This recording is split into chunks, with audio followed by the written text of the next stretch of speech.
La dernière fois, je vous ai présenté le problème des deux enveloppes. Vous avez deux enveloppes devant vous, l'une d'elles contient le double du montant de l'autre. Vous choisissez l'une des enveloppes au hasard, vous l'ouvrez et vous voyez qu'elle contient 2 euros. Mais maintenant, je vous offre la possibilité d'échanger d'enveloppe. Que faites-vous? Je vous ai aussi posé cette question sur Twitter et 62% d'entre vous décident de changer d'enveloppe. Ça m'a un peu surpris que vous soyez autant. Vous êtes 17% sur Twitter à garder les 2 euros et 20% à dire que ça ne change rien. J'ai refait le même sondage mais avec cette fois 20 euros à la place des 2 euros et là ça passe à 50, 29 et 21. Et pour une découverte de 10 euros sachant que l'autre enveloppe contient 10 fois plus ou 10 fois moins, on en est à 78, 10 et 11. Ce problème a surtout conduit à de longs échanges aussi bien dans les commentaires YouTube que dans les discussions sur Twitter. Et je trouve ça vraiment super chouette de voir que des milliers de personnes parmi vous réfléchissent à ce délicieux problème. D'autant que ce qui rend ce problème particulièrement délicieux, c'est que, un peu comme le paradoxe des deux enfants, il s'agit un peu d'une montagne russe de Dunning-Kruger. Dans le sens où, il y a plusieurs fois dans ce paradoxe où on peut se dire « ça y est, j'ai compris », avant de se rendre compte plus tard que, en fait, non, c'est encore un peu plus compliqué que ce que je croyais. Et personnellement, j'adore les problèmes qui conduisent à ce genre de phénomène, qu'on peut retrouver d'ailleurs dans d'autres thèmes que j'ai déjà abordés, comme la gravité, les sommes infinies ou les fondations mathématiques. Sauf que contrairement à ces autres problèmes, là on a un cas extrêmement simple. Sachant que j'ai tiré une enveloppe avec 2 euros et que l'autre enveloppe contient le double ou la moitié de mes 2 euros, dois-je garder mes 2 euros ou est-ce qu'il vaudrait mieux que je change d'enveloppe? Ou encore, est-ce que changer ou non d'enveloppe ne change finalement rien? Si vous n'y avez pas encore réfléchi, je vous invite vivement à mettre pause et à réfléchir maintenant. Alors, bien sûr, il y a beaucoup de facteurs qui interviennent dans la réponse qu'on pourra donner en pratique, notamment à quel point on a besoin de 2 euros, à quel point on a tendance à aimer les paris, la curiosité qu'on peut avoir pour le contenu de l'autre enveloppe et d'autres facteurs psychologiques encore. Mais les matheux parmi vous, ou disons les aspirants bayésiens parmi vous, ont sans doute envie de plutôt déterminer une solution qui consisterait à maximiser quelque chose comme l'espérance de gain. Combien d'argent en espérance gagnerait-on alors à changer d'enveloppe? Sachant que l'on a 2 euros et que l'autre enveloppe contient la moitié ou le double, l'autre enveloppe contient forcément 1 euro ou 4 euros. Ok, mais alors l'espérance de gain en moyenne, ça semble être 1 plus 4 divisé par 2, ce qui fait 2 euros et 50 centimes. Mais alors, on gagnerait en moyenne 50 centimes en plus en changeant d'enveloppe. Le calcul par espérance de gain conclurait alors qu'on y gagne à changer d'enveloppe. Sauf que ce raisonnement, en fait, assez étrange si on y réfléchit bien. En particulier, il ne semble pas dépendre de la somme de 2 euros qu'on a trouvée dans notre enveloppe. Si on avait tiré 20 euros, le même raisonnement nous aurait conduit à conclure qu'on y gagne en espérance 10 plus 40 divisé par 2, ce qui fait 25 euros, soit 5 euros de plus à changer. En fait, selon ce raisonnement, il faudrait toujours changer. Et ça peut paraître assez absurde. Pourquoi l'enveloppe qu'on n'a pas choisie initialement contiendrait systématiquement en espérance plus d'argent? Pour prendre conscience de l'absurdité de cette conclusion, imaginons qu'on ne découvre pas le contenu de notre enveloppe. Pour une taxe de 1% sur le montant final, on aurait alors intérêt à changer d'enveloppe. Mais alors, si on nous redonne l'option d'échanger à nouveau d'enveloppe après le premier échange, avec une taxe de 1%, par le même raisonnement, on serait encore tenté d'échanger d'enveloppe. Sauf que si on échange une deuxième fois d'enveloppe, on se retrouve avec l'enveloppe initiale, mais avec une taxe de 1% plus 1% fois 99%. Pire, ce processus d'échange pourrait être reconduit à l'infini et après 500 échanges, on serait taxé à plus de 99%. Bref, cette absurdité, c'est le signe que l'épistémologie qu'on a utilisée pour conclure qu'il faut changer d'enveloppe est très insatisfaisante. Est-ce que vous voyez où est l'erreur dans notre raisonnement? Je vous invite vraiment à mettre pause pour y réfléchir. Alors, petite parenthèse avant de critiquer le raisonnement qu'on vient de voir, certaines épistémologies qui se prétendent parfois être la méthode scientifique encouragent à s'abstenir dans l'ignorance. J'imagine que dans ce cas, ce rapport à l'ignorance reviendrait du coup à ne pas décider, et ça paraît en fait tout aussi insatisfaisant. Est-ce qu'il faudrait en particulier renoncer aux 2 euros? Est-ce qu'il faudrait systématiquement ne pas prendre des décisions dans l'ignorance, comme c'était le cas au hasard au début du Covid-19?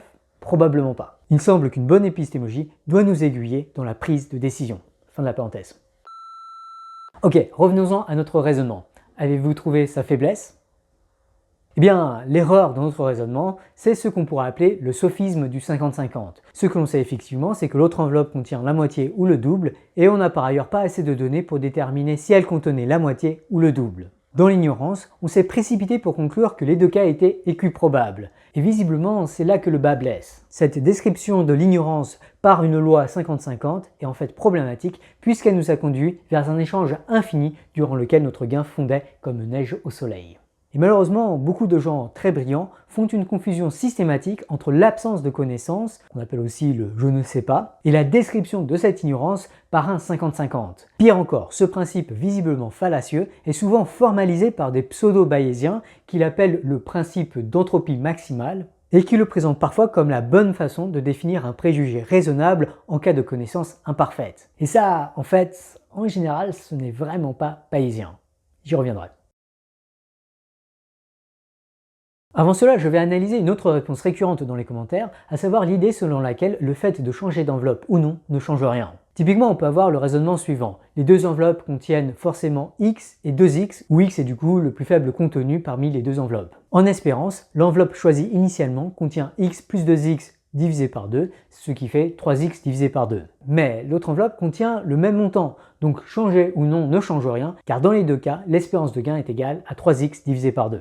Ok, mais comme vous l'aurez deviné, ce raisonnement n'est pas la solution bayésienne du problème, en tout cas celle que je propose. Est-ce que vous voyez pourquoi? Est-ce que vous voyez ce qui cloche dans ce raisonnement? Eh bien, le problème, c'est que ce raisonnement ignore une donnée du problème. En fait, il s'agit d'un raisonnement tout à fait juste si on suppose qu'on ne découvre pas le contenu de l'enveloppe initialement choisie. Mais le raisonnement a-t-il raison d'ignorer cette donnée?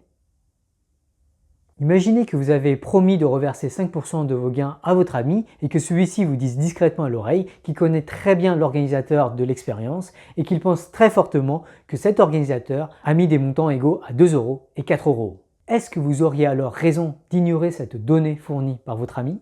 Plus généralement, ignorer une donnée du problème, cela demande justification. Surtout dans un cadre bayésien, des données qui peuvent paraître anecdotiques peuvent souvent en fait indirectement nous informer sur des choses a priori très peu reliées. Et je vous renvoie vers le paradoxe des deux enfants pour bien vous en rendre compte. En fait, il y a même tout un champ de recherche en informatique appelé la théorie de la confidentialité différentielle, differential privacy en anglais, qui cherche justement à garantir l'absence de fuite d'informations personnelles indirectes.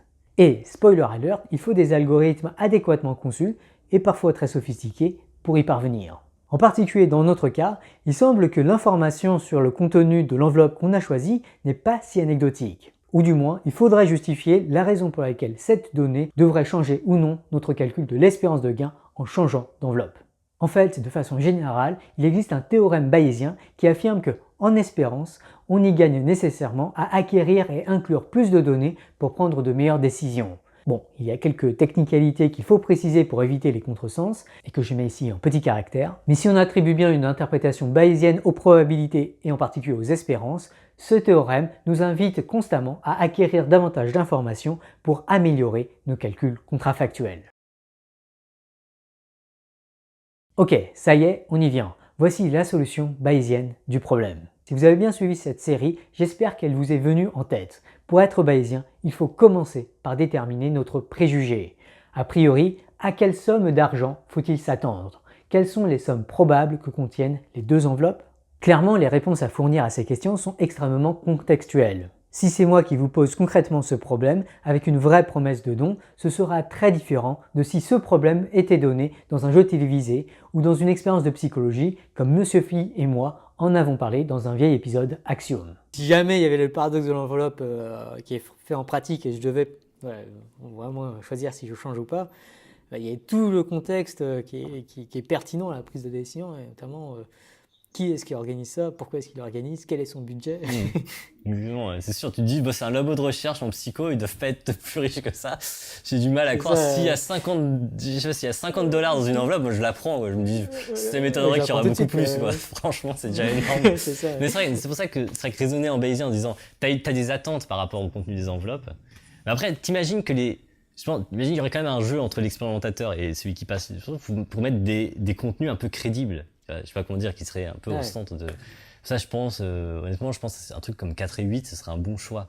Ok, je sais pas si je devrais le dire, parce que peut-être qu'un jour, il y a un labo de psychologie qui va faire l'expérience, mais typiquement, si c'est un labo de psychologie qui organise l'expérience, je pense que à partir de peut-être 6 €, quelque chose 5-6 euros, je garde l'enveloppe, quelque chose comme ça. Ouais, je pense que c'est un bon choix. Je pense pas qu'ils mettraient beaucoup plus, effectivement. Et c'est vraiment juste un raisonnement par rapport au fait qu'en général, ils sont pas super bien financés. Et puis bon, s'ils veulent avoir des résultats crédibles, ils vont devoir faire passer ça à plein de gens quand même. Je sais pas, au moins 20, quoi. Sinon, t'as vraiment pas une cohorte intéressante. Alors idéalement, il faudrait le faire passer à plusieurs centaines. Donc bon, t'as du mal à croire qu'ils mettraient beaucoup d'argent. Peut-être qu'aux États-Unis, je mettrais un peu plus. Aux États-Unis, en France, à partir de 2 euros, je prends. Mais ouais, c'est vrai que ça, le truc, c'est qu'en fait, le problème est intéressant si tu le prends d'une façon très abstraite. C'est là qu'il est beau, qu'il est mathématiquement, voilà, que le problème se pose vraiment de façon paradoxale. Mais en fait, c'est vrai qu'il ne peut pas se poser de cette façon-là. Et donc, au problème des deux enveloppes, il n'y aura pas une réponse unique à fournir, indépendante de tout contexte. La réponse va être subjective. Mais la subjectivité du problème ne le rend pas moins intéressant pour autant. En pratique, en particulier pour un bayésien, il va falloir exploiter le contexte pour déterminer un préjugé sur les contenus des deux enveloppes. Et la bonne décision va ensuite dépendre de ce préjugé et donc en particulier va être sujet au contexte. Ok, supposons que l'on a ce préjugé. Au moment où on découvre que l'enveloppe qu'on a choisie contient 2 euros, il s'agit alors d'appliquer la formule de Bayes pour déterminer le contenu probable de l'autre enveloppe. On se rend compte en particulier que deux sortes de contenus initiaux seulement restent plausibles, à savoir 1,2 et 2,4. Pour effectuer le calcul de la formule de Bayes, ou disons plus simplement pour déterminer la position du curseur de Turing entre ces deux théories, il faut alors déterminer lesquels de ces montants étaient les plus probables a priori. Imaginons en particulier que je vous pose ce problème, comme je l'ai posé il y a quelque temps à Eureka et à 3Blue&Brown. Est-ce que vous pensez que j'ai plus probablement choisi 1,2 ou 2,4 ? Imaginons que vous pensez que j'ai plus probablement choisi 2,4. Pour déterminer comment la donnée « mon enveloppe contient 2 euros » doit mettre à jour vos crédences, il vous faut maintenant déterminer si cette donnée est plus probable avec 1,2 ou avec 2,4. Eh bien, si vous avez choisi au hasard l'une des deux enveloppes, sachant que les enveloppes contenaient 1 euro et 2 euros, la probabilité que vous tiriez 2 euros dans votre enveloppe est égale à une chance sur 2. Et il en est d'ailleurs de même si les enveloppes contenaient initialement 2 et 4 euros. Du coup, la donnée « mon enveloppe contient 2 euros » est aussi surprenante dans le cas 1,2 que dans le cas 2,4. Et ça veut dire qu'il ne faut pas bouger le curseur de Turing. En fait, dans le problème des deux enveloppes, entre les théories 1,2 et 2,4, le postérieur est égal au préjugé, plutôt au préjugé relatif entre ces deux théories. Et donc si vous pensiez plutôt 2,4 que 1,2, il vous faut conclure que a posteriori aussi, 2,4 est aussi légèrement plus probable que 1,2. Et c'est avec cette probabilité a posteriori qu'il vous faut alors faire le calcul d'espérance. Et dans ce cas précis, vous verrez que votre espérance de gain sera supérieure en changeant d'enveloppe. Mais bien sûr, dans d'autres contextes, vos préjugés pourraient être différents, ce qui peut vous conduire à des calculs contrafactuels bayésiens différents et donc à des conclusions différentes. Et oui, comme pour le problème des deux enfants, la solution bayésienne au paradoxe des deux enveloppes est encore une fois une réponse du genre « ça dépend du contexte, des données auxquelles on a accès, c'est compliqué ». Et notamment pour les matheux parmi vous qui ont l'habitude des problèmes dont les solutions sont indépendantes de tout contexte, ça peut paraître très frustrant. Mais que voulez-vous? Les vrais problèmes, ceux qui s'opposent vraiment en pratique, ce sont des problèmes compliqués qui dépendent malheureusement souvent du contexte. Néanmoins, j'aimerais insister sur le fait que la subjectivité du problème, le fait qu'il soit sujet aux données auxquelles on a accès, ceci n'implique pas que la conclusion est arbitraire. Pas du tout. Et ça correspond au fait plus général que les préjugés qu'on a au moment où on nous présente le problème ou au moment où on nous demande de changer ou non d'enveloppe, ces données ne sont pas n'importe quoi. Elles viennent notamment de la montagne de données qu'on a collectées durant toute notre vie. Comme le disait le bayésien convaincu Dennis Lindley, le postérieur d'aujourd'hui est le préjugé de demain. Autrement dit, pour un bon bayésien, le préjugé devrait résulter de longs calculs bayésiens, nécessairement approximatifs en pratique, qui s'appuient eux-mêmes sur l'immensité des données précédemment collectées dans notre vie. En pratique, le préjugé, c'est avant tout un postérieur très difficile à calculer. C'est pour cela que, en pratique, prendre le temps de calculer les préjugés adéquats, c'est souvent une énorme partie du travail à faire pour devenir de bons bayésiens pragmatiques. Et justement, dans le cas des deux enveloppes, il me semble que Eureka en particulier et 3Blue&Brown avaient un calcul particulièrement intéressant à effectuer. Et j'ai pas envie de les embarrasser, mais ils les ont pas fait ces calculs. Oui, parce que les choix des contenus des enveloppes, 1,2 ou 2,4, c'est moi qui les ai choisis. Et la manière dont je les ai choisis n'a rien d'arbitraire. Avant tout, je voulais que le problème soit intéressant, quel que soit le montant que la personne tire. Or, si j'avais choisi 1 et 2, alors avec une probabilité 1,5, la personne que j'aurais fait jouer aurait tiré 1 euro. Et là, la question que la personne se serait posée, ce serait entre les cas 1,2 et 50 centimes 1 euro. Et la personne se serait alors peut-être dit qu'il est peu probable que j'ai choisi une somme non entière. C'est d'ailleurs pour ça qu'en pratique, j'ai choisi 2,4 et pas 1,2. Eh bien, ce raisonnement que j'ai fait pour choisir les contenus des deux enveloppes, probablement un bon sujet aurait pu le deviner.